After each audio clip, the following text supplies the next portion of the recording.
नमस्कार. The unique अकॅडमीच्या या YouTube चॅनलमध्ये आपल्या सर्वांचं सहर्ष स्वागत. युनिक संवाद ही युनिक अकॅडमीची एक स्पेशल सिरीज आहे आणि या स्पेशल सिरीजच्या माध्यमातून वेगवेगळ्या प्रकारच्या मुलाखतींचं आयोजन द युनिक अकॅडमी करत असते. आजचा हा जो युनिक संवादाचा एपिसोड आहे तो विशेष आहे और it is a special episode. याचं कारण असं आहे की आज आम्ही मुलाखत घ्यायला आलोय महाराष्ट्रातले वरिष्ठ ज्येष्ठ सनदी अधिकारी माननीय शेखर गायकवाड सरांची. शेखर गायकवाड सरांची ओळख मी या निमित्तानं तुम्हाला करून देणार आहे. प्रशासनाच्या नव्या वाटा हे सरांचं जे पुस्तक आहे त्या पुस्तकावरती आधारित अशा स्वरूपाची ही सिरीज असणार आहे.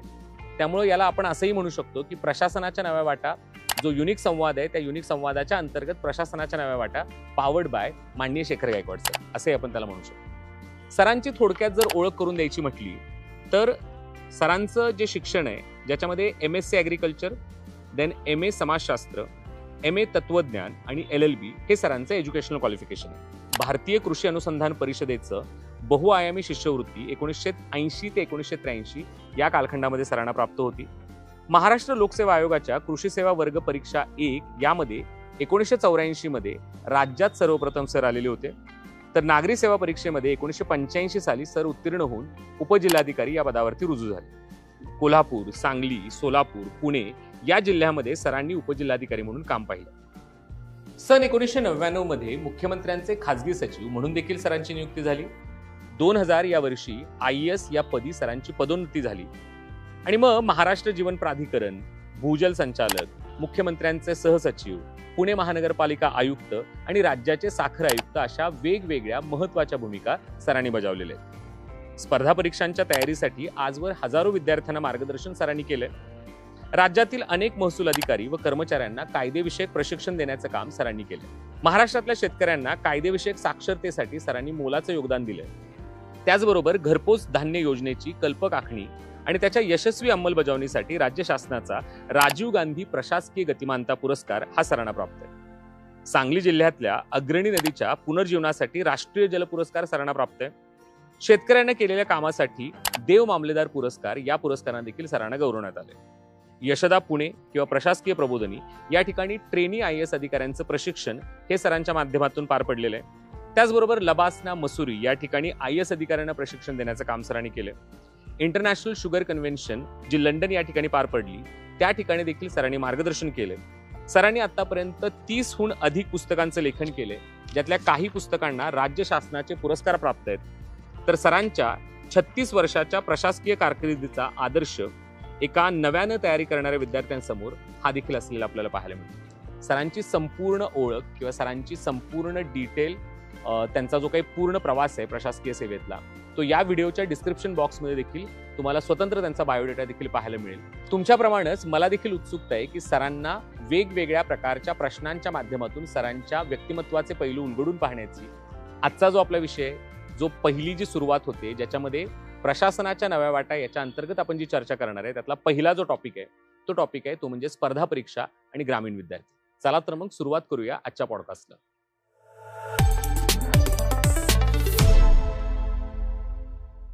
नमस्कार.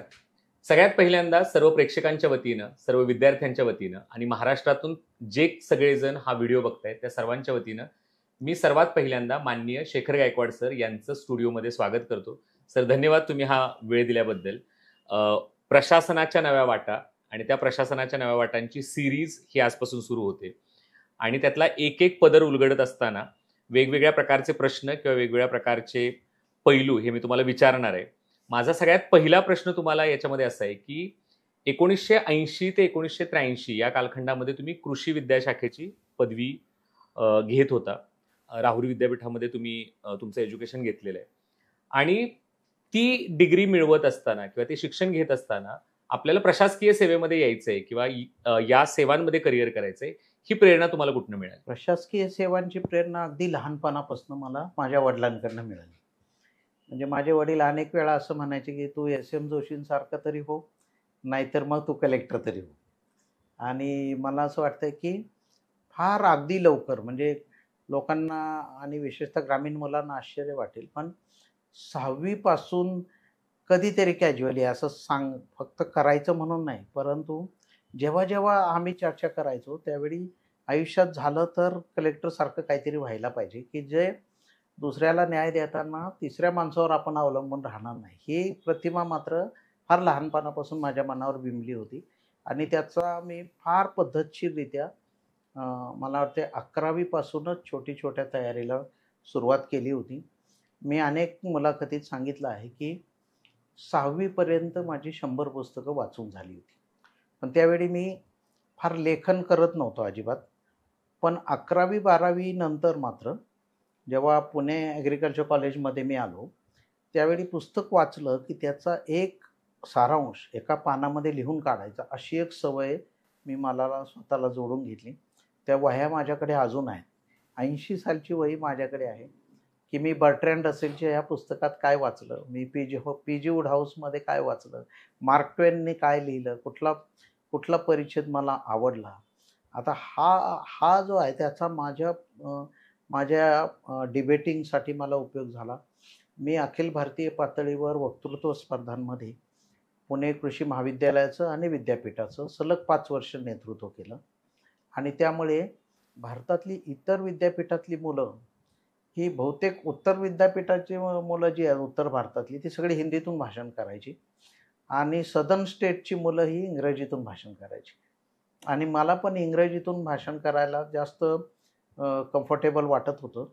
मी त्याचा उपयोग केला आणि सबोर बिहारमध्ये झालेल्या 1983च्या ऑल इंडिया डिबेटिंग कॉम्पिटिशनमध्ये मला राष्ट्रीय पातळीवरचा बेस्ट स्पीकर म्हणून पुरस्कार मिळाला. त्याचा निश्चितपणे मला मुलाखतीमध्ये फायदा झाला, MPSCचे पेपर लिहिताना फायदा झाला, कारण त्यावेळी डिस्क्रिप्टिव्ह पेपर्स होते. आपण आता अशा उंबरठ्यावर ही मुलाखत घेत आहोत, की ज्यावेळी पुन्हा आता ऑब्जेक्टिव्ह टाईपकडून MPSC आता डिस्क्रिप्टिव्ह प्रश्नांकडे जात आहे. त्यावेळी मला असं वाटतंय, की ज्याचं वाचन फार लवकर सुरू झालेलं आहे आणि ज्याचं बहुश्रुत असं प्रकारचं वाचन आहे, या माणसाला या नव्या पद्धतीचा फार उपयोग होईल. 40 वर्षापूर्वी तुम्ही डिस्क्रिप्टिव्ह पॅटर्ननुसार तयारी करत होता आणि आफ्टर 40 इयर्स आता परत तो पॅटर्न किंवा डिस्क्रिप्टिव्ह पॅटर्न लागू होतं.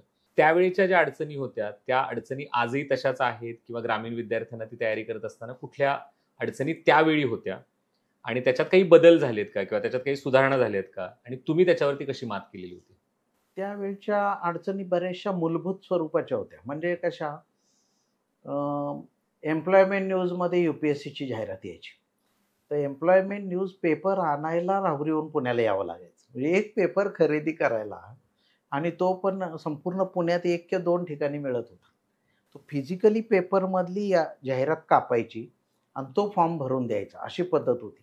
आता हे ऑनलाईन वगैरे फार नंतर आल्यामुळे त्यावेळचे चॅलेंजेस वेगळेच होते, की जेव्हा मुलांकडं पैसेच नाही आहे, त्याला पुण्याला येणं आणि ₹20 तिकिटाला देणं आणि परत ₹20 परत जाण्यासाठी देणं, हे पण एक चॅलेंजच होतं. NCERTची पुस्तकं सगळ्या महाराष्ट्रात कुठंच मिळत नव्हती. मी खास पुस्तकं आणण्यासाठी दिल्लीला गेलो. म्हणजे ट्रेननी गेलो आणि मी तिकडनं येताना 25 एक पुस्तकं 4थी, 5वी, 6वी ते 10वी पर्यंतची NCERTची पुस्तकं त्यावेळी मी आणली आणि NCERTच्या पुस्तकाचा आणि UPSCच्या सिलेबसचा फार जवळचा संबंध होता. आजही 40 वर्ष झालं UPSC करणारी मुलं हे NCERTची पुस्तकं रेफर करतात. पण निदान आता ऑनलाईन पद्धतीने ते पुस्तक मागवता येतं. आता त्यावेळी तशी सोय PDF नव्हती. त्याचे अवेलेबल आहेत. तिसरं चॅलेंज होतं म्हणजे रेफरन्स बुक्सच मिळत नव्हते. सगळ्या विद्यापीठातले प्राध्यापक हे सिलेबस प्रमाणे शिकवायचे. त्याचं अवांतर वाचन फार काही नसायचं प्राध्यापकांना. त्यामुळे लोकसेवा आयोगाची तयारी करून घेण्यामध्ये सगळे पारंपरिक विद्यापीठाचे प्राचार्य किंवा प्राध्यापक हे अपुरे पडत होते. कारण त्याला जे एक प्रकारचं कौशल्य लागतं, ते कौशल्य त्यांच्याकडे नसावं असं मला त्यावेळी वाटतं. चौथं चॅलेंज होतं ते फार गरिबी होती लोकांची. म्हणजे ₹110 वगैरे फी MPSCची त्यावेळी भरायची म्हटलं तरी वर्गात 10 तरी मुलं अशी असायची की सगळ्यांकडनं ₹30-40 गोळा करायचे आणि त्याची फी कुणीतरी भरायची, अशी पद्धत होती. आम्ही राहुरी विद्यापीठात असताना 40 मुलांचे फॉर्म MPSCमध्ये, कारण ते जर पोस्टात टाकले तर वेळेवर पोचतील याची गॅरंटी नव्हती. म्हणून 40 मुलांचे फॉर्म घेऊन एकच विद्यार्थी जायचा आणि त्याचे एस टीचे पैसे जाण्या येण्याचे हे 40 मुलं द्यायची. हे चॅलेंज आता नाही आहे, पण दुसरं नवीन चॅलेंज आलं आहे ते म्हणजे स्पर्धा फार वाढली आहे. बरोबर आहे. सगळ्यांकडे सगळी माहिती असल्यामुळे माझी माहिती तुझ्यापेक्षा वेगळी कशी हे सांगण्यामध्ये मुलांना अपयश येत आहे. म्हणून आपल्याला असं दिसतं आहे की वय वाढलं आहे, अटेम्प्ट्स वाढले आहेत, पण अयशस्वी होण्याचं प्रमाण पण फार वाढलं आहे. त्यावेळी 1-1.5 लाख मुलं बसत असतील, आता 5 लाखापेक्षा जास्त मुलं बसत आहेत. आणि मग स्पर्धा तर वाढलेली आहे, माहिती सगळ्यांकडे आहे. माहितीचा एवढा जास्त माराव होतो आहे की यातलं खरी माहिती, अचूक माहिती हे शोधणं. आता जसं व्हॉट्सअप आल्यामुळे ही बातमी खरी का खोटी हे विचारण्यासाठी बरेच फोन करावे लागतात लोकांना. आता तसंच एक्झॅक्टली झालं आहे. त्याबरोबर अजून एक गोष्ट झाली आहे की मला असं वाटतंय की सोशल मीडिया आल्यानंतर विद्यार्थ्यांचं एका जागेवर बसून अभ्यास करायची जी क्षमता आहे ना ती फार कमी झाली आहे. म्हणजे मला आता प्रॅक्टिकली असं दिसतं, ते पुढे आपण चर्चा करू, की सिलेक्ट झालेले अधिकारी 1 तासाच्या लेक्चरला पूर्ण वेळ बसत नाही आहेत, मध्येच उठून जात आहेत, पाणी प्यायला तरी जात आहेत. तर मला असं वाटत नाही आम्ही 8-8 तास सलग बसल्याचं मला आठवतं. म्हणजे झाडाखाली मी जर अभ्यासाला 4 पुस्तकं घेऊन जायचो, प्यायचं पाणी घेऊन जायचो, तर नॉनस्टॉप 8 तास 10 तास. एकदा मी रेकॉर्ड केलं होतं, ते बहुतेक रेकॉर्ड माझ्याच नावावर आहे, राहुरी विद्यापीठाचं. 24 तास ग्रंथालय सुरू राहील असं कुलगुरूंनी घोषणा केली. आणि मी जेवून संध्याकाळी लवकर जेवलो 7 वाजता, 8 वाजता लायब्ररीत गेलो आणि दुसऱ्या दिवशी संध्याकाळी 8 वाजता परत आलो. तर 24 तास सतत लायब्ररीत राहायचा पण विक्रम माझ्याच नावावर आहे. तर त्याचा फायदा मला निश्चितपणे झाला. तुम्ही ज्यावेळी राहुरी विद्यापीठातून एज्युकेशन घेत होता किंवा शिक्षण घेत होता, मला वाटतं दत्ताजीराव साळुंखे सर हे त्यावेळी कुलगुरू होते. हो. आणि केईएमची जी स्थापना आहे, कृषी मित्र एकता मंच, म्हणजे महाराष्ट्रातल्या बऱ्याच विद्यार्थ्यांना हे माहिती असेल किंवा ज्यांना माहिती नसेल त्यांच्यासाठी थोडंसं तुम्ही त्याच्याबद्दल सांगावं की केईएम किंवा कृषी मित्र एकता मंच काय होतं आणि त्याच्या स्थापनेमध्ये तुमचा रोल कसा राहिलेला आहे? फार सुरुवातीला आपण ते स्पर्धा परीक्षा केंद्र म्हणून, माझा भाऊच माझ्या अगोदर 2 वर्ष MSc ला होता, त्याच्या बॅचच्या मुलांनी याची सुरुवात केली. ती करत असताना राहुरी विद्यापीठामध्ये शिकवायला कोण येणार, तर आम्ही अक्षरशः त्यावेळी मी फर्स्ट इयरला आलो त्यावेळी ते पासआउट झाले होते. 2 वर्षामध्ये हे एस्टॅब्लिश केली होती व्यवस्था आणि विद्यार्थी कल्याण अधिकारी त्यामध्ये भाग घ्यायचे. ते हॉल वगैरे मोफत उपलब्ध करून देत होते, ऑडिओ सिस्टम वगैरे उपलब्ध करून देत होते.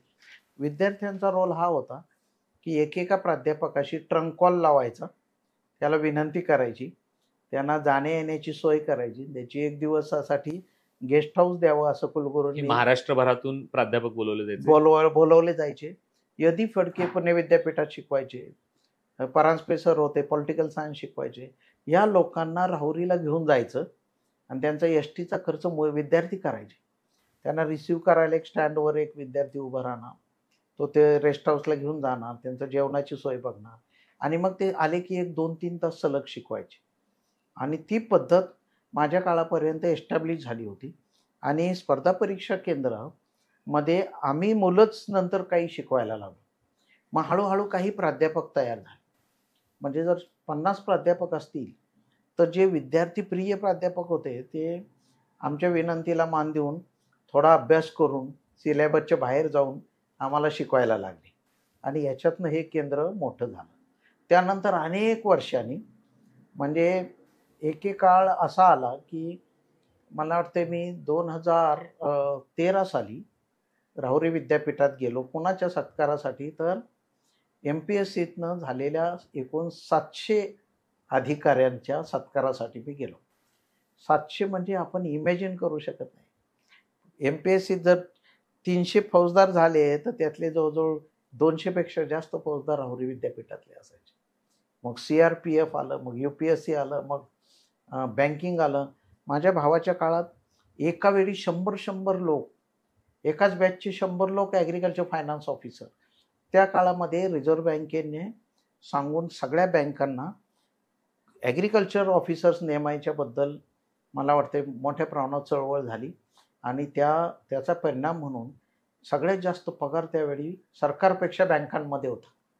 आणि पहिल्या बॅचमध्ये 1985, 86, 87, 88, 89 या वर्षांमध्ये फार मोठ्या संख्येने ॲग्रिकल्चर ग्रॅज्युएट हे बँकांकडे गेले. त्यातली एक बॅच आत्ता निवृत्त झाली आहे. ते सगळे झोनल मॅनेजर्स आणि रिजनल मॅनेजर झाले वेगवेगळ्या राष्ट्रीयकृत बँकांमध्ये. संचालक पदापर्यंत हे लोक गेले आणि आणि ओव्हरसीज काही बँकांमध्ये गेले. म्हणजे मला आश्चर्य वाटते, आमच्याबरोबरचे काही मित्र इंग्लंडमध्ये 6 वर्ष म्हणजे याच आपल्या राष्ट्रीयकृत बँकांमधून तिकडं राहिले आणि तिकडे पण त्यांनी त्यांच्या क्षेत्रात मोठं नाव कमावलं. केईएम सारख्या ज्या संस्था आहेत किंवा ज्या चळवळी आहेत तशा आणखी काही महाराष्ट्रामध्ये आहेत का, किंवा तशा काही सुरू करता येऊ शकतात का, की ज्या ग्रामीण विद्यार्थ्यांना या तयारीमध्ये मदत करतील? कृषी एकता मंच जेवढा राहुरीमध्ये ऑर्गनाईज आहे तेवढी व्यवस्था कुठेच नाही. त्यानंतर परभणीच्या कॉलेजमध्ये ही व्यवस्था झाली आणि तुम्हाला आठवत असेल राहुरी विद्यापीठाच्या नंतर परभणी विद्यापीठातले कृषी पदवीधर सुद्धा मोठ्या संख्येने प्रमाणावर जास्त आहेत. फार संख्येने जास्त आहेत. महाराष्ट्रातले आता जे IAS मध्ये सिनियर असलेले पहिल्या 15-20 जणांमध्ये जवळजवळ 6-7 लोक परभणी विद्यापीठातले आहेत. पण तशी व्यवस्था इतर विद्यापीठात झाली नाही. याचं कारण मला अनेक वेळा असं दिसतं की कॉमर्स ग्रॅज्युएट आहे, आर्ट्स ग्रॅज्युएट आहे, त्यांच्यामध्ये एवढं कोहेजिव्ह नसतो. म्हणजे एकत्रित ते युनिटी आणि त्या सगळ्या गोष्टी ते कशामुळे नसतं. ते टिपिकली सगळी शेतकऱ्यांची मुलं असल्यामुळे सगळ्यांचं बॅकग्राऊंड सेम असतं. कनेक्ट जो लागतो आणि तो एक तो कनेक्ट आहे ना, तो कृषी विद्यापीठात जेवढा आहे तो इतर कुठल्याच विद्यापीठात नाही. म्हणजे मी जेव्हा एखाद्या माझ्याच मुलाला विचारतो की तुझ्या बरोबर इंजिनिअरिंगला जी विद्यार्थी शिकले तर 2पेक्षा जास्त मुलांची नावं त्याला सांगता येत नाही. मला माझ्या पहिलीतल्या 160 ते 160 मुलांशी माझा आज संपर्क आहे. त्यातले 13 लोक मयत झालेत हे पण मला माहिती आहे. म्हणजे अशी रचना एकेकाळी अस्तित्वात होती की एवढा कनेक्ट होता.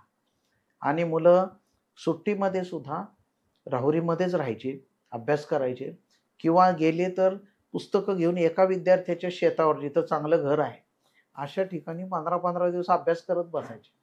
अशी पण व्यवस्था कुठल्याच कॉलेजमध्ये नाही. मुंबई पुण्यामध्ये त्यावेळी पण अशी पद्धत होती की MPSCची जाहिरात आली आहे अशी बातमी जर वरच्या मजल्यावरच्या माणसाला कळाली तर तो खालच्या मजल्यावरच्या विद्यार्थ्याला सांगण्याची शक्यता फार कमी होती. आई वडील सुद्धा एवढे नॅरो माइंडेड असायचे की त्या मुलीला सांगायचे ती त्या मुलाबरोबर स्पर्धा आहे, तू त्याला पुस्तक देऊ नको, तू त्याला गाईड देऊ नको. तर ज्ञान हे एकमेकांनी दिलं की वाढतं, ही गोष्ट राहुरी विद्यापीठात सिद्ध झाली. आणि मुलं सर्रास सांगायचे की तू परत एक पुस्तक कशाला पैसे वाया घालवतं, माझं वाचून झालं की मी तुला देतो, ते पुस्तक मला दे. आता हे जे शेअरिंगची भावना आहे त्यामुळं मुलं ठरवून पुस्तकं विकत घ्यायची. 2000ची 8 पुस्तकं विकत घेतली तर 8ही ती पुस्तकं सर्क्युलेट व्हायची सगळ्या रूममधून. आणि ही जी पद्धत आहे ही पण महाराष्ट्रात इतर ठिकाणी झाली नाही. विद्यापीठात राहुरीमध्ये काय आहे की राहुरीमध्ये नॉन रेसिडेंट विद्यार्थी फार कमी असायचे. ते राहुरीतले कडांबा, राहुरी, नेवासा तिथपर्यंत मॅक्झिमम असायचे.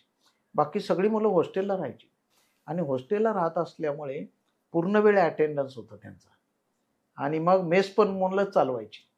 ह्या सगळ्या वातावरणामध्ये पहिल्यांदाच असं आहे की संपूर्ण ग्रामीण महाराष्ट्रात मुंबई आणि पुण्यानंतर टाइम्स ऑफ इंडिया सगळ्यात जास्त सर्क्युलेशन राहुरी विद्यापीठात होतं. म्हणजे मला अजून आठवत आहे 80 ते 83 सालामध्ये टाइम्स ऑफ इंडिया संपूर्ण ग्रामीण महाराष्ट्रात सगळ्यात जास्त प्रिंट ह्या राहुरीमध्ये जायच्या. आणि त्यांना पण आश्चर्य वाटायचं की तो यायचा, एक तर रुरल एडिशन यायची, ग्रामीण एडिशन यायची आणि ते दुसऱ्या दिवशी मिळायचा. म्हणजे 12 तारखेचा पेपर 13ला वाचायचो आम्ही. परंतु टाइम्स ऑफ इंडियासारखा पेपर मिळतो हेच आमच्यासाठी फार चांगलं होतं. आणि त्याच्याबरोबर एक जोडीला आणखी एक गोष्ट होती ती म्हणजे अतिशय सुसज्ज असं ग्रंथालय. 5 मजली ग्रंथालय मला नाही वाटत महाराष्ट्रात 80 साली कुठल्याही विद्यापीठामध्ये होतं. आणि नुसतं ग्रंथालय नव्हतं. मला अजून आठवत आहे की अमेरिकेतला 35 वर्षाचा अनुभव घेऊन जेव्हा दत्ताजीराव साळुंखे आले तेव्हा त्यांनी अमेरिकेतल्यासारखी 5वा मजला जो रिकामाच होता विद्यापीठाचा त्याच्यामध्ये 25 केबिन बनवल्या. त्या प्रत्येकाला लाईट केली आणि कुठलंही पुस्तक ग्रंथालयातलं कुठलंही तुम्ही उचलून कुठे पण नेऊन वाचू शकता याची सोय केली. म्हणजे मी जेव्हा 11वी-12वीला होतो त्यावेळी एकच पुस्तक कोणतं पाहिजे असं ग्रंथपालाला मागावं लागायचं. ही राहुरीमध्ये उलटं झालं. 23 पुस्तकं घेऊन मी वरच्या मजल्यावर जायचो, 5व्या मजल्यावर, आणि वाचून झाल्यावर घरी आलो की ती 23च्या 23 पुस्तकं त्या रॅकवर लावलेली असायची आणि याच्यासाठी 10-15 लोक काम करायचे. तर परदेशांच्या प्रमाणे पेनसिल्वानिया युनिव्हर्सिटीच्या धर्तीवर हे ग्रंथालय बांधण्यात आलं आहे राहुरीचं, आणि ते मला वाटते फार युनिक आहे. एकाच वेळी 200पेक्षा जास्त जर्नल्स आणि 50,000पेक्षा जास्त, आता मला सांगितलं की 1,00,000पेक्षा जास्त पुस्तकं राहुरीच्या ग्रंथालयामध्ये आहे आणि याचा उपयोग प्रचंड मोठ्या प्रमाणावर विद्यार्थ्यांना झाला. मला स्वतः व्यक्तिशः फार मोठ्या प्रमाणावर. 1984 मध्ये तुम्ही कृषी सेवा वर्ग 1 याच्यामधून तुम्ही राज्यात पहिले होता आणि 1985 साली नागरी सेवा परीक्षेतून तुम्ही उपजिल्हाधिकारी या पदावरती तुम्ही नियुक्त झाला. त्यानंतरचा जो तुमचा प्रवास आहे, म्हणजे मी सुरुवातीला तुमची ओळख करून देताना त्या सगळ्या प्रवासाबद्दल सांगितलंय, पण त्यानंतर तुमच्या प्रशासकीय कारकिर्दीमध्ये NSSचा वापर किंवा राष्ट्रीय सेवा योजनेच्या माध्यमातून तुम्ही स्पर्धा परीक्षांचं मार्गदर्शन महाराष्ट्रातल्या अनेक जिल्ह्यांमध्ये जिथे तुम्ही काम करत होता तिथं ते केलेलं आहे. तर त्याच्याबद्दलच्या काही आठवणी सांगता येतील का? काय झालं, फार पहिल्याच प्रयत्नामध्ये मी उपजिल्हाधिकारी झालो आणि महाराष्ट्रात 6वा आलो. त्यानंतर मी UPSCच्या साठी 2 अटेम्प्ट चांगले केले, पण नंतर माझं पोस्टिंग आल्यानंतर याला थोडा त्याला अडचण निर्माण झाली. पण मी ताबडतोब दिशा बदलून मी LLB केलं, 2 MA पूर्ण केले. या काळामध्ये प्रोबेशनर असताना जेव्हा आपण शिकाऊ असतो त्यावेळी कलेक्टर ऑफिसमध्ये सगळ्यांना माहिती असतं की एक शिकाऊ अधिकारी आला. तर सगळ्या महाविद्यालयांची जेवढी NSS शिबिरं व्हायची त्या सगळ्या शिबिरांना मी उद्घाटनाला तरी किंवा समारोपाला तरी किंवा मधल्या काळामध्ये मी मध्ये एखादं लेक्चर विद्यार्थ्यांना घ्यायला जायचो. कारण ग्रामीण भागामध्ये स्पर्धा परीक्षांबद्दलचं एवढी माहिती त्यावेळी नव्हती. मग प्राध्यापक सुद्धा आवर्जून बोलवायला लागले आणि अक्षरशः म्हणजे लाखो विद्यार्थ्यांपर्यंत मी जाऊन पोचलो NSSच्या द्वारे.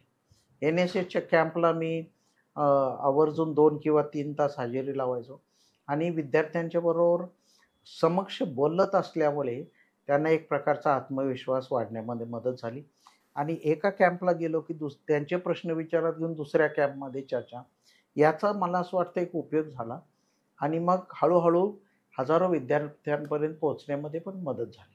पण तुम्ही तयारी करत असतानाचे तुमचे प्रश्न आणि त्यानंतर NSS शिबिरांमधून जे प्रश्न तुमच्यापर्यंत यायचे ते सिमिलरच होते का त्यात काही वेगळे असे उदाहरणं होती? काही बऱ्याच वेळा बाळबोध प्रश्न असायचे, कारण विद्यार्थ्यांना त्या काळात खरंच काही माहिती नव्हतं. म्हणजे बहुतेक वेळा प्रश्न तर असाच असायचा की सर किती पण अभ्यास केला तरी आमची निवड होईल का, वशिलेबाजी चालते का, अशा प्रकारचे मूळ प्रश्न फार असायचे आणि सगळीकडे हेच सांगावं लागायचं की या कुठल्याही गोष्टींवर स्टोरीवर विश्वास न ठेवता सिन्सिअरली अभ्यास करा आणि स्वतःच्याच पुढे कसं जायचं ह्याची ही स्पर्धा आहे. हा एक महत्त्वाचा मुद्दा बिंबवण्यामध्ये मला यश आलं. पुढे मी जेव्हा लिहायला लागलो त्यानंतर तर मी स्पर्धेच्या पलीकडे नावाचं एक पुस्तकच लिहिलं तेवढ्यासाठी की तुम्ही इतरांशी तुलना करतच बसू नका. तुम्ही एकत्र अभ्यास करा, ग्रुप डिस्कशन करा. मुलाखतीत सुद्धा जाताना जेवढी जास्त अगोदर चर्चा केलेली असेल इतर मुलांबरोबर तेवढा तुम्ही कम्फर्टेबल राहून प्रश्नांना उत्तरं देऊ शकता. मी बघितलं आहे की एकटा अभ्यास करणारा मुलगा आणि ग्रुपमध्ये अभ्यास करणारा मुलगा याच्यामध्ये मुलाखतीमध्ये फार फरक पडतो. पुढे आपण जेव्हा मुलाखतीची चर्चा करू त्यावेळी निश्चितपणे मी तुम्हाला सांगेल की त्याच्या बोलण्यामध्ये, त्याच्या उदाहरणांमध्ये, त्याच्या कम्फर्टमध्ये, त्याच्या शैलीमध्ये सगळ्यामध्ये फरक पडतो. पण दुसरा एक ग्रामीण भागातल्या मुलांचा प्रश्न असतो किंवा एक न्यूनगंड असतो की माझा टिकाव लागेल का, मी ही परीक्षा देऊ शकतो का, किंवा पुण्या मुंबईसारख्या शहरामध्ये जी मुलं तयारी करत आहेत त्यांच्यासारखे रिसोर्सेस मला अवेलेबल आहेत का. तर त्या अशा ग्रामीण विद्यार्थ्यांबद्दल तुम्ही काय सांगाल किंवा या न्यूनगंडावरती त्यांनी मात कशी करायला पाहिजे? एकेकाळी अशी पण मुलं होती बरं का की आता जवळपास लाईफस्टाईल समान पातळीवर येत चालल्यामुळे आता पूर्वी एवढा दबाव ग्रामीण विद्यार्थ्यांना जाणवत नाही. एकेकाळी केवळ काही चांगल्या गोष्टींच्या आधारे, फॅशनच्या आधारे, कपड्यांच्या आधारे किंवा थोडा स्मार्टनेस दाखवून इंटरव्ह्यूला येणारी मुलंसुद्धा, शहरी मुलं, ही ग्रामीण विद्यार्थ्यांना द्वारा घाबरून सोडायची. ठरवून नव्हते करत ते, पण इंटरव्ह्यूतून बाहेर आले की ग्रामीण विद्यार्थी पहिले त्याला विचारायचे, काय काय तुला विचारलं? मग न सांगता निघून जाणारी मुलं होती. फार अभ्यास करावा लागतो, तुमच्याच्याने जमणार नाही, असं कॉन्फिडन्स घालवणारी वाक्य बोलणारी मुलं होती. काही मुलं त्याला जो सगळ्यात अवघड प्रश्न गेला, जो आला नाही, त्यात तोच प्रश्न फक्त विद्यार्थ्यांना सांगायचा. अशा प्रकारचं काही ना काहीतरी खोड्या करत होती त्या काळी पण मुलं. परंतु ग्रामीण मुलांमध्ये मी बघितलं की ही जी दरी आहे, कपड्यामधली, स्मार्टनेसमधली, मोबाईलमुळे आलेली किंवा ज्ञान आता सगळीकडे जवळपास सेम आल्यामुळे, ऑनलाईन माध्यम आलेले, त्यामुळे काय झालं की हा गॅप थोडा कमी झाला. आता मी असं बघितलं नाही हल्ली की MPSCची मुलाखत देऊन आला आणि लगेच 20 मुलं त्याला गराडा घालतात आणि काय विचारलं असं आता कोणी विचारताना दिसत नाही. पण त्याबरोबर अजून एक गोष्ट झाली, अभ्यास कमी कमी होत गेला असं वाटतं विद्यार्थ्यांचा. म्हणजे फार प्रचंड तयारी करत होतो आम्ही. म्हणजे मुलाखतीला जेव्हा आमचं सिलेक्शन झालं, मी आत्ता जे पुस्तक लिहिलं मुलाखतीचे पैलू, त्यामध्ये मी लिहिलं आहे की जरी लोकसेवा आयोगाने ही व्यक्तिमत्वाची चाचणी आहे आणि तुम्हाला चालू घडामोडी आणि आजूबाजूच्या घडामोडी याबद्दल माहिती असली पाहिजे, एवढीच वाक्य लिहिली असली तरी मुलाखतीतनं तुमचं व्यक्तिमत्वच समोर येणार आहे. त्यामुळे व्यक्तिमत्वाचे पैलू सांगणारं 300-400 पानाच्या नोट्स तयार पाहिजे तुमच्या. आता एवढी तयारी इंटरव्ह्यूला करावी लागते, हेच मुलांचा एक साधा समज असतो की माझ्या पर्सनॅलिटीत एका रात्रीतनं काय बदल होणार, बरोबर आहे ना?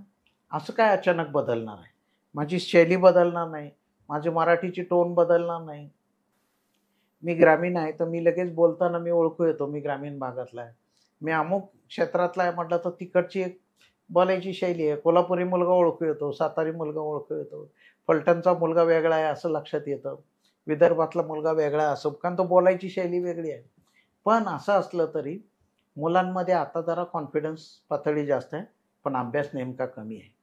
गेली 4-5 वर्ष मी MPSCच्या फायनल पॅनलवर होतो आणि मी मुद्दाम सांगेल मुलांना की, आणि त्याची पण अनेक वेळा मी चर्चा केली आहे की ज्या पद्धतीने तयारी करायला पाहिजे ती कुठेतरी कमी पडते. म्हणजे अभ्यास कमी पडतो आणि तो अभ्यास हा पुस्तकातला अभ्यास नाही, स्वतःबद्दलचा अभ्यास, गावाबद्दलचा अभ्यास हा पण फार कमी पडतो. एका मुलाला मी विचारलं की तुझे वडील काय करतात? म्हणतो शेती करतात. किती शेती आहे? 5 एकर शेती आहे. कोणती पिकं आहेत? असा तिसरा प्रश्न जो नैसर्गिक होता. शेती आहे तर शेतात काय आहे? तर त्याने उत्तर द्यायच्या ऐवजी सांगितलं मी 7-8 महिने झालं घरीच गेलो नाही. आता शेतीतली पिकं असण्याचा आणि त्याच्या घरी जाण्याचा काही संबंध आहे का? तर हे त्याला कळत नाही आहे की आपण एक चुकीची माहिती सांगून आपलीच इमेज खराब करून घेतली आहे. काहीच गरज नव्हती. आणि आईवडिलांना फोन केला असता, आपल्या शेतात सध्या काय आहे, मला एखाद्या दिवशी विचारतील, मी इंटरव्ह्यूला चाललो आहे, बरोबर आहे ना? समजा त्यांनी 1.5 एकर ऊस असताना 2.5 एकर सांगितलं असतं, काय बिघडलं असतं काय? की आम्ही लगेच जाऊन तपासून आलो असतो तू चुकीचं सांगतोय, असं काय झालं असतं का? असं काही झालं नसतं. पण हा आत्मविश्वास पण नाही आणि याची तयारी करायची इच्छा नाही. लगेच पुढचा प्रश्न टाळायसाठी तो मुलगा काय म्हणतोय की मी 10 महिने घरी गेलो नाही. आणि हे मला जास्त चिंताजनक वाटतंय. म्हणजे प्रश्नापासून किती लांब पळायचं एखाद्या विद्यार्थ्यांनी. आणि जो स्पर्धेला सामोरं जायचं म्हणतो, लाखो विद्यार्थ्यांच्या पुढे जायचं म्हणतो, तोच मुलगा लगेच असा बॅकआउट कसा होतो? बरोबर आहे. एका विद्यार्थ्यांनी छंद मध्ये लिहिलाय, मला भीमसेन जोशींचा अमुक अभंग किंवा अमुक अभंग, धार्मिक अभंग ऐकायचा छंद आहे. मग मी त्याला ते वाचल्या बायोडेटामध्ये मी त्याला विचारलं की आकाशवाणीवर तू गाणे ऐकतोय, एक भीमसेन जोशींचा अभंग लागला, मग एक सुधीर फडकेंचं गाणं लागलं, त्यानंतर एक लावणी लागली, तर तू रेडिओ बंद करतो का? असा एक साधा प्रश्न. तर त्याच्याकडे त्याला काही उत्तरच नव्हतं. तर ह्या असं का लिहिलंय त्याने, असं कशामुळे लिहिलंय? हे याच्यासाठी लिहिलंय की भीमसेन जोशींच्या बाहेरचे तुम्ही प्रश्न विचारू नका, असा त्याचा डायरेक्ट अर्थ आहे. तर म्हणजे संकुचित होताना सुद्धा आपण डोकं चालवत नाहीये.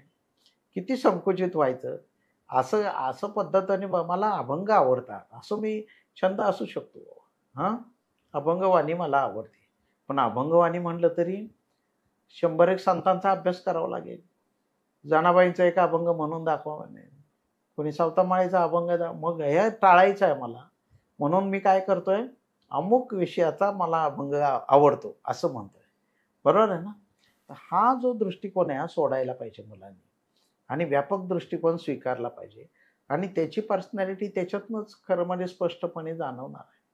आणखी एका विद्यार्थ्याला साधा प्रश्न विचारला मी, की तुझ्या गावामध्ये किती जातीचे लोक राहतात? आता किती साधा प्रश्न आहे. समाजाचं भान विद्यार्थ्यांना असणं अपेक्षित आहे. तो निदान ज्या गावात तो 22 वर्ष राहिला आणि आता पुण्यामध्ये अभ्यासासाठी आला, तो गावाबद्दल काही जिज्ञासा ठेवतो का नाही? त्याला काही वाटतंय का आपल्या गावाबद्दल आपुलकी? यासाठी एक प्रश्न विचारला, तुझ्या गावामध्ये कोणत्या कोणत्या जातीचे लोक राहतात? तो सहज सांगू शकला असता.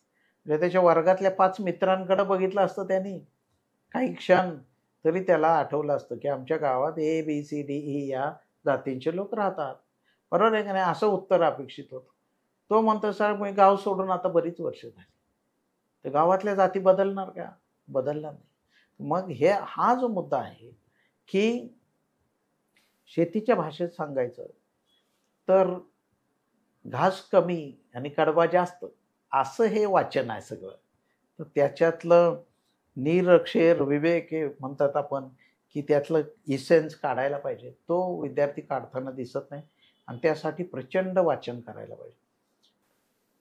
तुमच्या आत्तापर्यंतच्या एक 2-3 विवेचनामध्ये तुम्ही जे म्हटलात की विद्यार्थी वाचन कमी करतोय किंवा तो एका जागी बसू शकत नाहीये किंवा त्याचं बैठक कमी होते, याच्या पाठीमागे कुठंतरी डिस्ट्रॅक्शन्स कारणीभूत आहेत का? वेगवेगळ्या स्वरूपाचे त्यांच्या अवतीभोवती असणारे ते डिस्ट्रॅक्शन्स त्यांनी दूर कसे करायला पाहिजेत? आणि दुसरा मला त्याला जोडून एक प्रश्न विचारायचा आहे की ज्याचा उल्लेख तुम्ही तुमच्या या प्रश्नाच्या उत्तराच्या निमित्ताने केला, की आपल्या परिसराची जी जाणीव आहे आणि प्रामुख्याने ग्रामीण विद्यार्थ्यांबद्दल आपण ज्यावेळी बोलतोय त्यावेळी जो ग्रामीण परिसर आहे त्या परिसराचं आकलन, मग शेती असेल, शिक्षण व्यवस्था असतील, जाती व्यवस्थेचे प्रश्न असतील, हे त्यांनी कसं करायला पाहिजे? खरं म्हणजे ते त्याच्या जगण्याचा भाग आहे आणि आजूबाजूला फक्त जिज्ञासा ठेवली त्यांनी तर त्याला असंख्य प्रश्न पडणार. आता मी ते डॉक्युमेंटच केलंय त्या पुस्तकामध्ये की तुम्ही सामाजिक प्रश्नांचा अभ्यास कसा करायला पाहिजे. गावात देवळं किती, कोणते कोणते देव आहेत, त्यामध्ये कुठली सकाळपासून रात्रीपर्यंत कोणते दिनक्रम चालतात, हे तुम्हाला गावात जर एखाद्या गावात 20 वर्ष माणूस राहतो त्याला एवढं का माहीत नाही. एका मुलाला असा प्रश्न विचारला होता की तुम्ही ज्या जिल्ह्यातून आला त्या जिल्ह्यामध्ये, तो नगर जिल्ह्यातला होता, उत्तरेकडून सुरू करून दक्षिणेकडे येणाऱ्या 5 तीर्थस्थळांची नावं सांगा.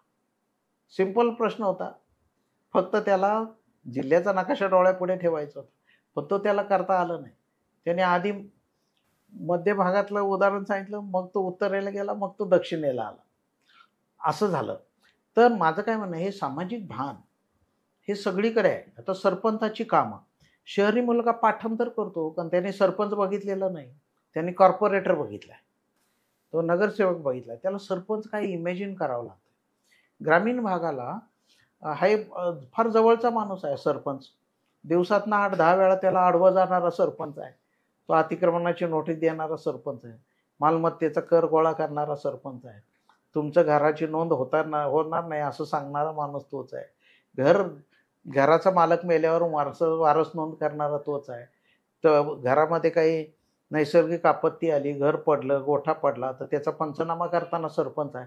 तो दिवसातनं 2-3 वेळा सरपंच तुम्हाला आडवा येतोय ना, मग त्याची कामं काय हे तुम्हाला पाठ का करावं लागतं? पाठ करायची काही गरजच नाही. किंवा आपली शेती, आपल्या जगण्याबद्दलच हा माणूस जर जिज्ञासा ठेवत नाही, तर तो आजूबाजूच्या समाजाबद्दल, तो अधिकारी झाल्यानंतर आपल्या तालुक्याबद्दल काय समज ठेवेल? म्हणजे उद्या तो तालुक्याचा तहसीलदार झाला तर तहसीलदारांना सांगता यायला पाहिजे की 7 मुख्य मंदिर आहे ज्याची यात्रा फार मोठ्या प्रमाणावर भरते, आम्हाला त्या यात्रास्थळांचा विकास करायचा आहे. शेवटी डेव्हलपमेंट ॲडमिनिस्ट्रेशन असं म्हणतो, विकासात्मक प्रशासन. तर विकासाचं प्रशासन करायचं, तर विकासाची बेटं तर माहीत पाहिजे. तर हे करताना तुमचा सामाजिक दृष्टिकोन काय आहे? समजा असं मी हे पण उदाहरण अनेक वेळा दिलं की तुमचं घरातलं राजकीय काहीतरी वातावरण आहे. ते हल्लीच्या काळात तर राजकारण ग्रामीण पातळीवर गेल्यापासून प्रत्येक घरच जवळजवळ सांगता येईल की हे कोणाच्या बाजूने आहे राजकीय दृष्ट्या, बरोबर आहे. अशा वेळी तुमची राजकीय विचारसरणी काही असली तर तुम्ही अमुक सिच्युएशनमध्ये काय निर्णय घेणार, असा ज्यावेळी आपण प्रश्न विचारतो त्यावेळी मुलाला राज्यघटनेनुसार अभिप्रेत असलेला हा उत्तर देतो की तो बेजबाबदार नागरिकासारखं काहीतरी उत्तर देतो, बरोबर आहे. उदाहरणार्थ एक विद्यार्थी त्या तहसील कार्यालयात लिहिलंय की 11 ते 3 वाजेपर्यंत दाखले मिळतील. तो त्याची एसटी चुकली तर 3:30ला आला, तर हा जो अधिकारी आहे जो नियमावर बोट ठेवणार आहे तो म्हणेल आज नाही आता उद्या या, बरोबर आहे ना. तर हा याचा त्याचा दृष्टिकोन 1 मिनिटात कळतो ना की ह्या केसमध्ये तू काय करशील. नाही नाही, नियम म्हणजे नियम असं म्हणणारा माणूस असेल तर अशी ॲडॅमेंट माणसं आम्हाला नको ना प्रशासनात, बरोबर आहे ना. जो समाजाबद्दल आत्मीयता ठेवत नाही, गरिबांबद्दल दया ठेवत नाही, जो घटनेला अभिप्रेत आहे. घटना काय सांगते, अपंगाकडे सहानुभूतीने पहा, महिलांकडे सहानुभूतीच्या दृष्टिकोनातून बघा, त्यांना मदत करायचा प्रयत्न करा. हा जो दृष्टिकोन आतमध्ये इम्बाईब करणं, आत्मसात करणं हे फार अवघड गोष्ट आहे. आणि त्या कसोटीवर विद्यार्थी टिकत नाही असं मी बघितलं आहे. कारण कुठून ना कुठंतरी त्यांच्या बोलण्यातनं असं येतच आहे. म्हणजे मुलाखतीला येताना कॉन्स्टेबलनी त्याला सिग्नल तोडताना पकडलं, तर भारतातले पोलीस कसे आहेत असं विचारलं तर तो मुलगा म्हणतो फार बेकार पोलीस आहे, कोणालाही अडवतात, बरोबर आहे की नाही. असं तो जर उत्तर द्यायला लागला, सगळे पोलीस तसे असं शिक्का मारायला लागला, तर हे फार चिंताजनकच आहे. म्हणून आपल्या उत्तरातनं आपण अशी काही माहिती देत असतो की जी विद्यार्थ्यांना जाणवली पाहिजे की मुलाखतीचं हे नुसतं तंत्र नाही आहे, तुमची ओरिजिनॅलिटी, तुमचा मूळ स्वभाव याचं प्रतिबिंब मुलाखतीत पडतं. आणि ते आपोआपच तुम्हाला माहीत न होता समोरच्यांना दिसणार आहे. एवढे अनुभवी लोक पॅनलवर असतातच. त्यामुळे याचा वापर करून उत्तरं त्यांनी तयार करायला पाहिजे. जसं एका बाजूला तुम्ही वाचन कमी झालंय मुलांचं असं म्हणताय, तसंच लेखन पण कमी झालंय. लेखन तर फारच कमी झालंय. विशेषतः कोरोनाच्या बॅचेस नंतर मुलं म्हणतात आम्हाला लिहायची सवयच नाही. म्हणजे सलग 20-25 ओळी गेल्या 5 वर्षात लिहिल्या नाही अशी बरीच मुलं मला दिसतात. आणि त्यामुळे अचानक विशेषतः कॉन्व्हेंटमधल्या शिकलेल्या मुलांना जरी अभ्यास केला त्यांनी तर म आणि भ मधला फरक कळतच नाही आहे. स ला रेषा असते का नसते, र कसा लिहितात एवढं आठवायला काही सेकंद वाया जात आहेत. आणि त्यामुळे डिस्क्रिप्टिव्ह प्रश्नांना जो विरोध होत होता तो बहुतेक याच्यातनंच आहे की लिहिण्याची प्रॅक्टिसच हरवली आहे. पण मग यातनं विद्यार्थ्यांनी बाहेर कसं पडायला पाहिजे? म्हणजे एका बाजूला वाचनाच्या संदर्भातल्या समस्या आहेत त्यांच्या आणि दुसऱ्या बाजूला परिसराचं आकलन, लेखन, ह्या सगळ्या गोष्टी आहेत. पण मग आता एखाद्या विद्यार्थ्याला असं वाटतं की मला याच्यातून बाहेर पडायचंय, मला मार्ग पाहिजे, तर तो काय असेल त्यासाठी? पहिला मार्ग हा आहे की दररोज सकाळी 10 ते 15 शब्द इंग्रजीचे पाठ करायला पाहिजे. इंग्रजीत आपण वीक आहोत ना, आपण जे वीक आहे ते स्ट्रॉंग करायला पाहिजे. दुसरं, दररोज सवय नसेल तर एका पेपरमधले मराठी पेपरमधल्या 20 ओळी मोठ्याने बोलून लिहून काढल्या पाहिजे. एक रफ वही घ्यायला पाहिजे आणि सरळ लिहायची सवय लावली पाहिजे. आणि ते लिहिता लिहिताच शब्दांनी त्याचा उच्चार करायला पाहिजे. मग त्यांना जोडाक्षर कसं लिहायची ते कळेल, बरोबर आहे. त्याचबरोबर एक 10 ते 15 मिनटं मराठीतलं चांगलं पुस्तक वाचायला पाहिजे. साहित्यिक पुस्तक वगैरे वाचलं तर त्यांना त्या शब्दांबद्दल प्रेम वाटायला लागेल आणि त्याची एक सवय लागेल. त्याचबरोबर सगळी पुस्तकं बंद करून, रेफरन्स बुक बंद करून स्वतःच्या मनाने 8-10 ओळी लिहायचा, इंग्रजी आणि मराठी दोन्ही लिहायचा सराव त्यांनी करायला पाहिजे. 4 गोष्टी केल्या मला असं वाटतं हे करता येईल. टू बिगिन विथ किंवा तो इंटरेस्ट डेव्हलप करण्यासाठी नक्की हे विद्यार्थी ते करू शकतात. बऱ्याच विद्यार्थ्यांना ग्रामीण भागातल्या की आर्थिक पाठबळ नसतं, किंवा बऱ्याच वेळा पालकांच्या संदर्भात देखील तेवढा अवेअरनेस नसतो, पालकांकडनं सपोर्ट नसतो. तुम्ही गेल्या 36 वर्षाचं जे काही तुमचं प्रशासकीय काम राहिलेलं आहे, त्याच्यामध्ये अशा काही समस्या तुमच्या समोर आल्या का, की मुलांना आर्थिक पाठबळ नाहीये किंवा पालकांना प्रबोधन करावं लागतंय? आजही त्या स्वरूपाची परिस्थिती आहे. तर त्याबद्दल तुम्ही काय सांगाल? प्रॅक्टिकली आमच्या वर्गातच एक मुलगा होता. तो आम्ही BSc ॲग्री झाल्या झाल्या उन्हाळ्यामध्येच 2 महिने कॅनॉलच्या कामावर गेला आणि तो एवढा हुशार होता. त्याला फार चांगले मार्क्स होते. पण घरचे म्हणले, की आता तो कमवायला लागला आहे, त्याला कशाला MScला टाकायचं, काय MSc करून तरी काय करायचं, परत शेतीच करणार तो. तर आम्ही 6 मित्र त्याच्या घरी गेलो. त्याच्या वडिलांबरोबर दिवसभर चर्चा केली. नंतर ते म्हणले, माझ्याकडे फीला पैसे नाही. आम्ही म्हटलं, आम्ही 6 जण मिळून त्याचा त्याचा सगळा पैसे खर्च करू आम्ही, फार काही फी नाही आहे कृषी महाविद्यालयात. आणि त्याला MScला आम्ही घेऊन आलो. पहिल्या अटेम्प्टमध्ये हा मुलगा क्लास 1 झाला.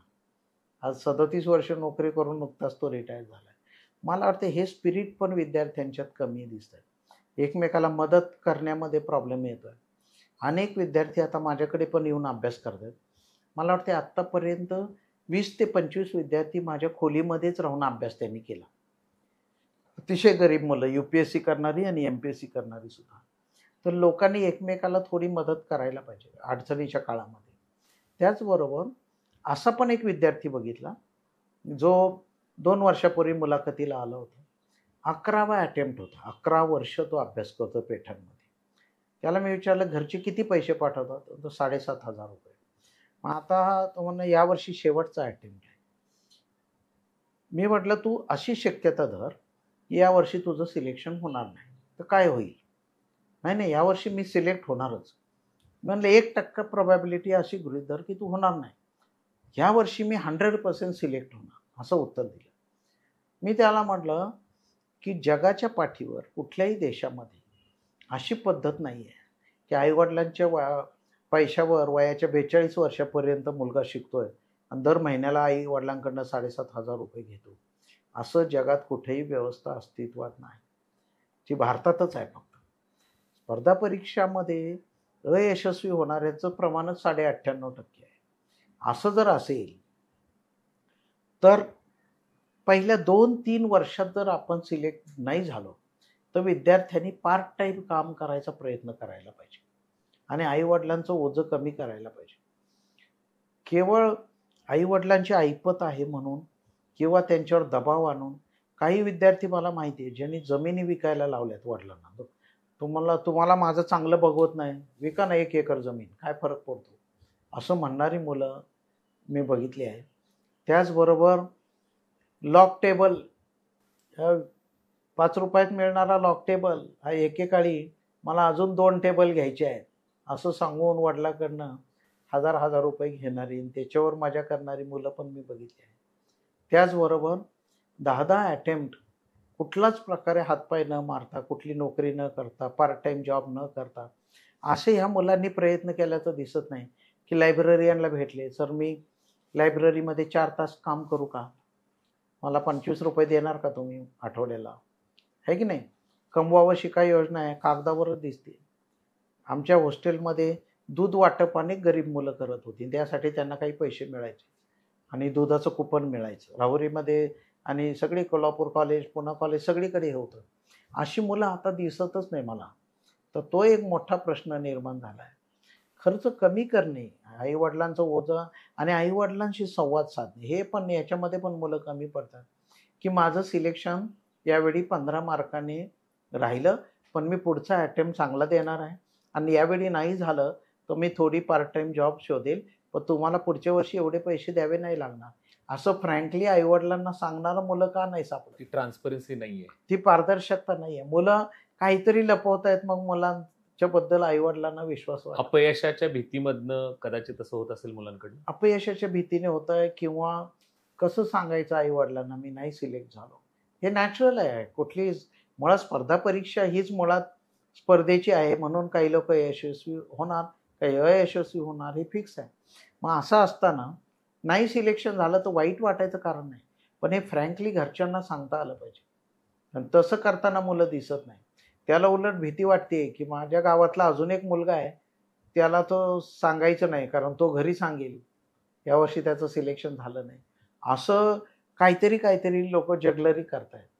तसं करायची गरज नाही मला असं वाटतं. आई वडिलांमध्ये सुद्धा एवढं अंडरस्टँडिंग असतं की ते निदान समजून घेतील, ठीक आहे अजून 2 वर्ष कर प्रयत्न, आणि मग मात्र तू मला मग गावी ये आणि दुसरं काहीतरी करायचा प्रयत्न कर, असं सांगतील. दुसरं काय सांगतील?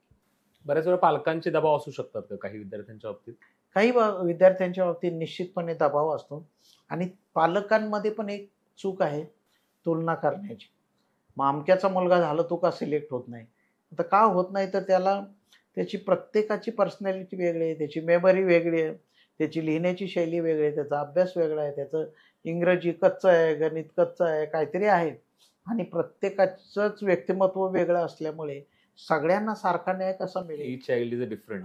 त्यामुळे असं म्हणायचं कारण नाही की 2 वर्षात तो दुसरा मुलगा क्लास 2 झाला, तुला काहीच होता येत नाही, असं बोलून मुलांना डिस्करेज नाही करायला पाहिजे. तुम्ही यशदा या संस्थेसोबत अनेक वर्षांपासून खरं तर जोडलेले आहात. म्हणजे सुरुवातीला तुम्ही निबंधक म्हणून तिथं होता, त्याच्यानंतर तुम्ही रिटायरमेंट नंतर देखील तुम्ही ॲडिशनल डिरेक्टर यशदा या संस्थेचे आहात, आणि तुमच्या मार्गदर्शनाखाली हजारो विद्यार्थ्यांनी, जे ट्रेनी IAS असतील किंवा उपजिल्हाधिकारी असतील, क्लास ग्रुप ए सर्व्हिसेसमधले जे विद्यार्थी असतील, किंवा वेगवेगळ्या प्रकारच्या महसूल प्रशासनातल्या अधिकाऱ्यांची ट्रेनिंग तुमच्या मार्गदर्शनाखाली झाली. तुमचा त्या यशदामधला ओव्हरऑल अनुभव कसा, काय स्वरूपाचा आहे? मी 1993 साली उपजिल्हाधिकाऱ्यांच्या पहिल्या बॅचला त्यावेळी पहिल्यांदा शिकवायला यशदामध्ये गेलो, आणि तेव्हापासून जवळजवळ 30 वर्ष झालं जवळजवळ सगळ्या बॅचेसला मी महसुली कायदे, जमिनीचे कायदे शिकवत आलो, आणि प्रत्येक बॅचचा माझ्याशी संबंध आला. मला जो फरक जाणवतो, 93 साली जेव्हा पहिली बॅच होती ती MPSCची त्यावेळची, त्याच्यामध्ये पोस्ट ग्रॅज्युएट एकच मुलगा होता, बाकी सगळे फक्त ग्रॅज्युएट होते. आज मी जेव्हा बघतो तेव्हा पोस्ट ग्रॅज्युएट मुलं सगळ्यात जास्त आहेत, MBBS आणि BE झालेली मुलं सगळ्यात जास्त, इंजिनियर आणि मेडिकल ग्रॅज्युएट फार जास्त आहेत. पण त्याचबरोबर प्रशासनाचा दर्जा खालावलेला आहे असं पण मला दिसतं.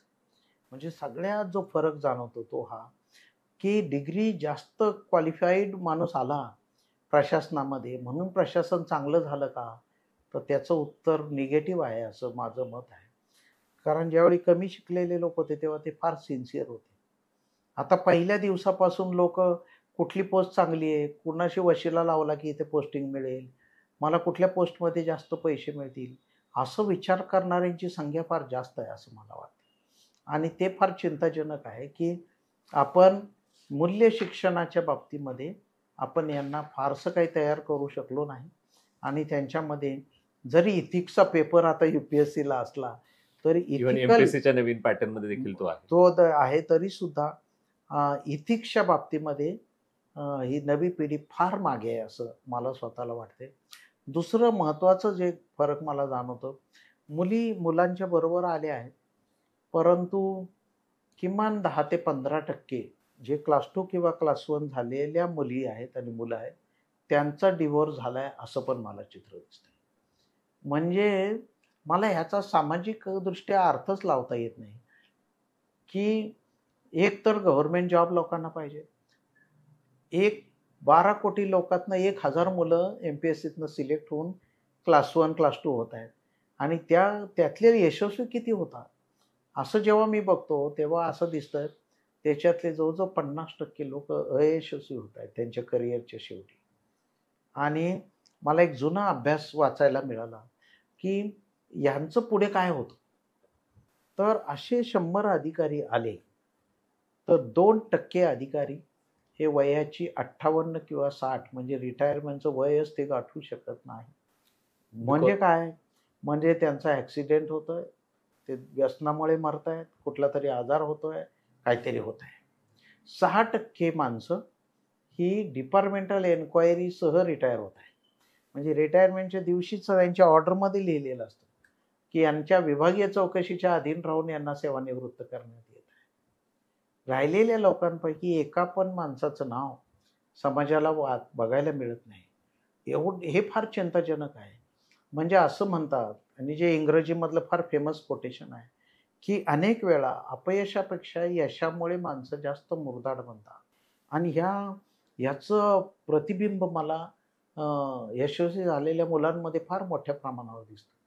बघता बघता ते पुढे चाललेत का मागे चाललेत हेच कळत नाही. आणि फार गुंतागुंतीचं आयुष्य ते लोक जगतायत. म्हणजे त्याच दुसऱ्या बाजूला मला पहिला एक मुलगा भेटला की जो नाशिकमध्ये वडापावची गाडी चालवतो आणि एक नंबर वडापाव बनवतो. आणि दररोज संध्याकाळी 50-100 लोक लाईनमध्ये वडापाव घ्यायला त्याच्याकडे लाईन लावतात. तर मी त्याच्याशी एक दिवस गप्पा मारताना म्हटलं, अरे एवढं फेमस आहे तुझं वडापाव, ह्याला निदान बसायला ते प्लॅस्टिकचे स्टूल मिळतात, ते ठेव नाही ते लोक बसतील ना. हे सगळे म्हटलं माझ्या बरेचसे ह्याच्यातले प्रथित यश वकील डॉक्टर वगैरे आहे ना, हे माझ्या वर्गात होते. मला जेव्हा 42% पडायचे ना आणि यांना 65% पडायचे, हे लोक हसायचे माझ्याकडे बघून. त्याच्यामुळे मी असं ठरवलंय, आपण एक नंबरचा वडापाव गाडी चालवायची आणि यांना आयुष्यभर उभंच करायचं. आपण पुढंच राहायचं यांच्या. सो म्हणजे मला असं दिसतंय यशस्वी झालेल्या विद्यार्थ्यापेक्षा त्या वडापाववाल्या विद्यार्थ्याचा कॉन्फिडन्स फार जास्त होता. आणि असं काय आयुष्यामध्ये काय त्याच्यामध्ये बिंबलं आहे की त्यामुळे त्याच्यामध्ये जगण्याची उर्मी जास्त आहे, यशस्वी होण्याची उर्मी जास्त आहे, जी सामान्य मुलांच्या मध्ये यश मिळाल्यानंतर हरवली आहे.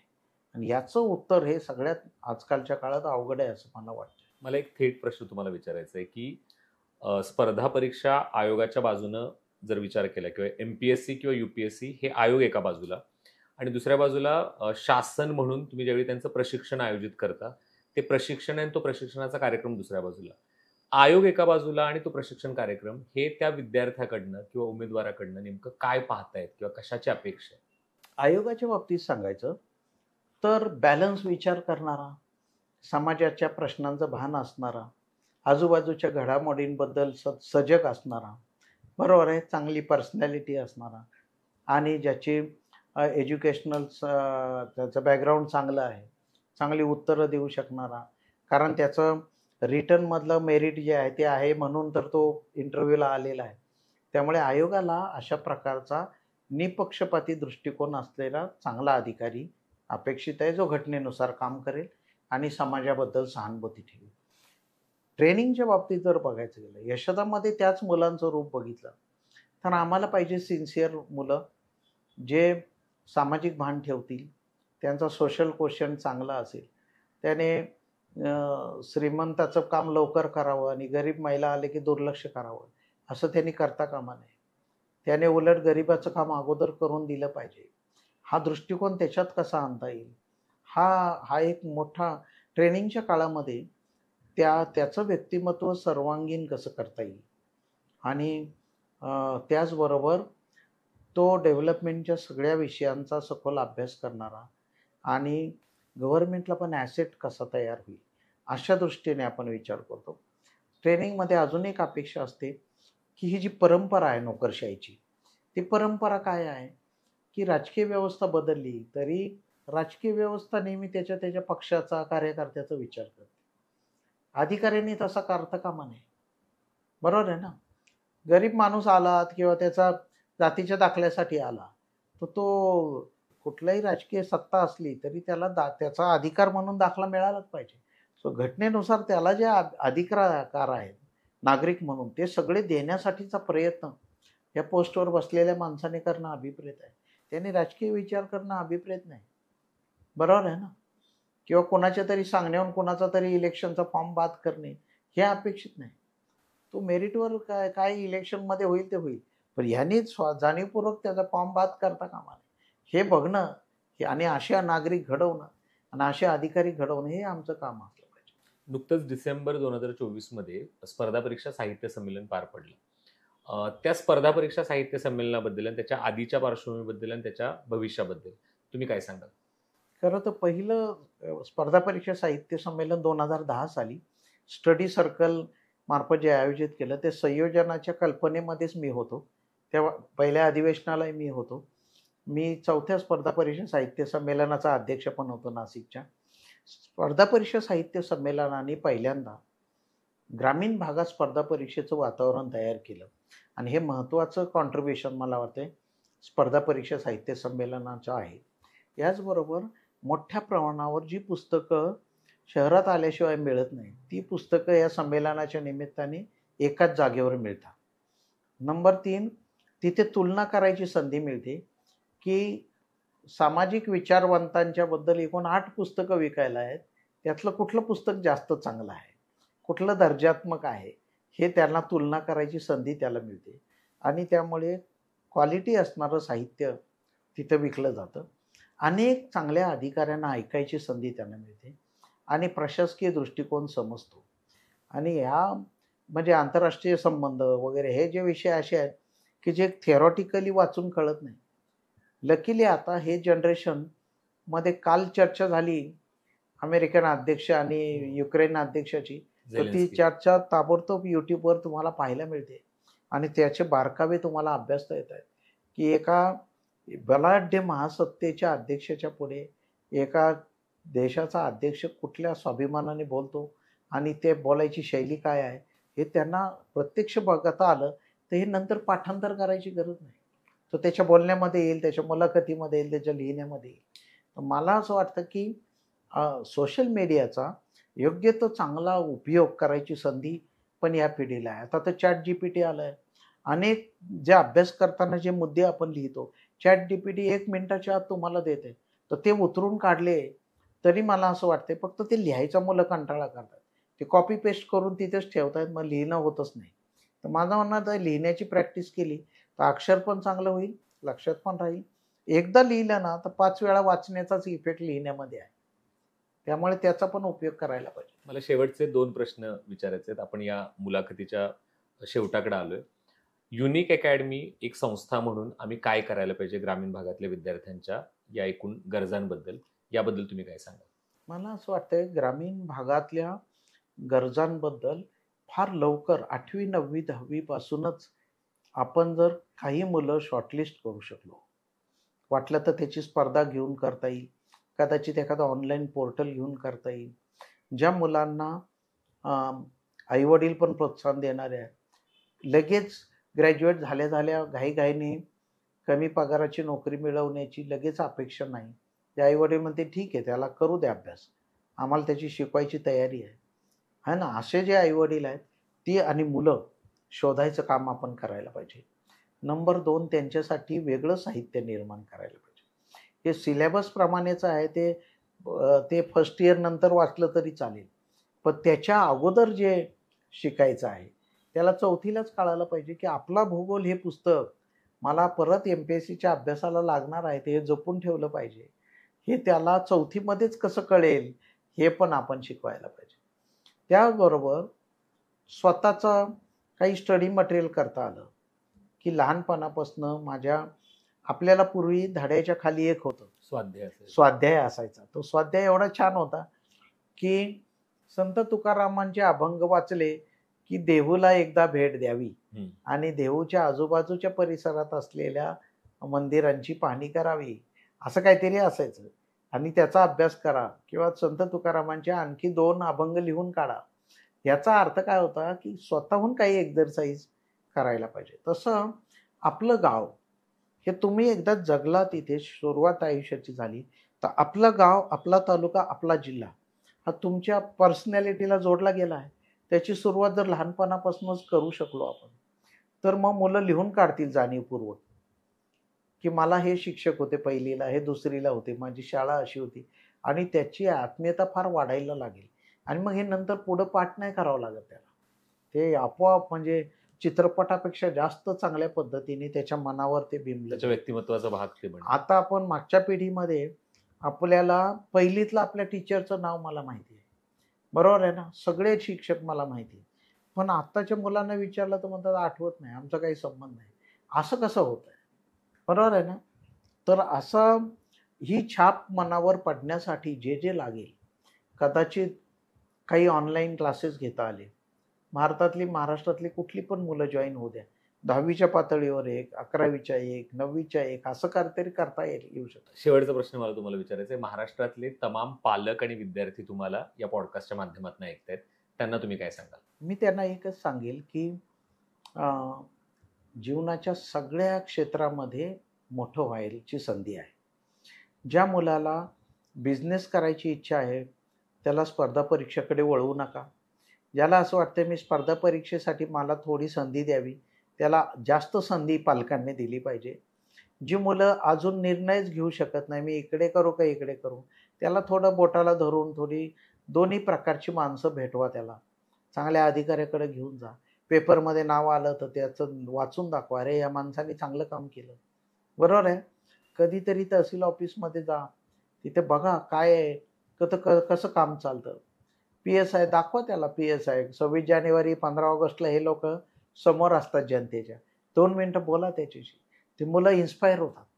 मला फौजदाराच्या हस्ते बक्षीस मिळालं तर मग तेवढे 2 महिने तरी तो मुलगा म्हणतो मला फौजदार व्हायचं आहे. मग त्याला कळतं अरे फौजदार हा फार छोटा माणूस आहे, मला आता DYSP व्हायचं आहे. मग मला त्याला स्टार होतं माहिती, मग त्याला तो अभ्यास, ते त्याला पाठांतर नाही करावं लागलं. आता लकीली ही साधनं फार जवळ आली आहेत.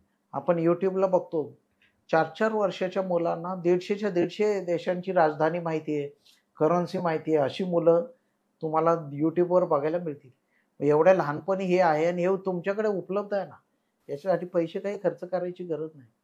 म्हणून विशेषतः ग्रामीण आणि शेतकरी आईवडील असणाऱ्या मुलांना, पालकांना मी सांगेल की त्याला लवकर मोटरसायकल नाही दिली तर चालेल, पण त्याला 4 चांगली पुस्तकं आणून द्यायचा प्रयत्न करायला पाहिजे की त्याचा परिणाम त्याच्यावर लहानपणापासून होईल. एवढं तर मी निश्चित सांगू शकेन.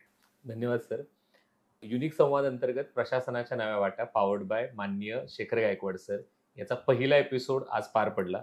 सर पुन्हा एकदा मी तुम्हाला तुमचे आभार मानतो की तुम्ही यासाठी वेळ दिला. या पुस्तकातले इतर जे वेगवेगळे चॅप्टर्स आहेत त्याच्यावरती आपण याच पद्धतीनं या सिरीजच्या माध्यमातून चर्चा करणार आहोत. तोपर्यंत thank you so much. Take care and stay safe. Thank you.